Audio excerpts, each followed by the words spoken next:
আজি দোনবনৰ পিটিকা বনাব লৈছোঁ। এয়া লৈছোঁ দোনবন আৰু লৈছোঁ কেইটামান আলু, ঘৰুৱা আলু। আলুকেইটা ভালদৰে ধুই লৈছোঁ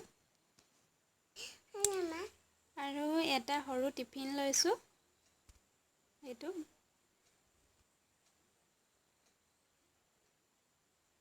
বইল কৰি বনাব পাৰি, কিন্তু মই এনেদৰে বেলেগকৈ বইল কৰি নবনাওঁ। মই কেনেকৈ বনাম তাকে আজি দেখুৱাম। এনেদৰে সৰু টিফিনটোত দোনবনখিনি আৰু আলুকেইটা ভৰাই দিছোঁ। তাৰ পাছতে যেতিয়া মই কুকাৰত ভাত পাতিম, ভাতৰ ওপৰত লাহেকৈ টিফিনটো বন্ধ কৰি বহাই দিম।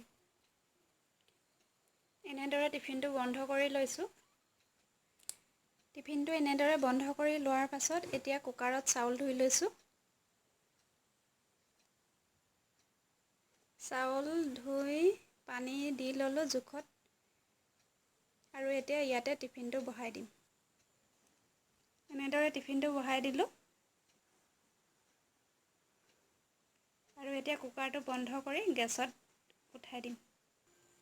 কুকাৰটো বন্ধ কৰি এনেদৰে গেছৰ ওপৰত উঠাই দিছোঁ। ভাতৰ চিটি মৰাৰ পাছত কুকাৰটো খুলিম ঠাণ্ডা হোৱাৰ পাছত। লৈছোঁ এটা গোটা সৰু পিঁয়াজ, অকণমান আদা আৰু কেঁচা জলকীয়া 3টা সৰু সৰু। এতিয়া মই কুকাৰৰ পৰা টিফিনটো উলিয়াই ল'লোঁ। কুকাৰটো অলপ ঠাণ্ডা হোৱাৰ পাছত এই টিফিনৰ ছাইডত ভাত লাগিয়ে আছে, আৰু পিঁয়াজটো লৈছিলোঁ সেইটো মিহি কৰি কাটি ল'লোঁ। আদা আৰু জলকীয়া সকলোবোৰ মিহি কৰি কাটি লৈছোঁ। আৰু এতিয়া ঢাকনিটো গুচাই দিছোঁ। এয়া দোনবন আৰু আলু সিজিলে ধুনীয়াকৈ। এতিয়া আলুকেইটা বাকলি গুচাই পিটিকা কৰি ল'ম। এয়া আলু বাকলি গুচাই ল'লোঁ আৰু দোনবনখিনি অকণমান চেপি পানীটো পেলাই দিলোঁ। মই পানী দিয়া নাছিলোঁ, কিন্তু ভাপত সিজোৱা হ'ল যে দোনবনত থকা পানীখিনি ওলাই গ'ল। এনেদৰে ৰেডি কৰি লৈছোঁ।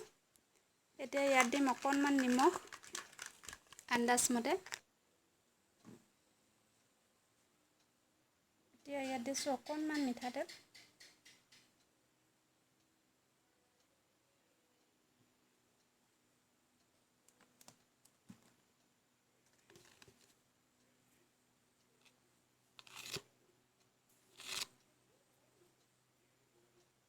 আৰু আন্দাজমতে দি লৈছোঁ নিমখ।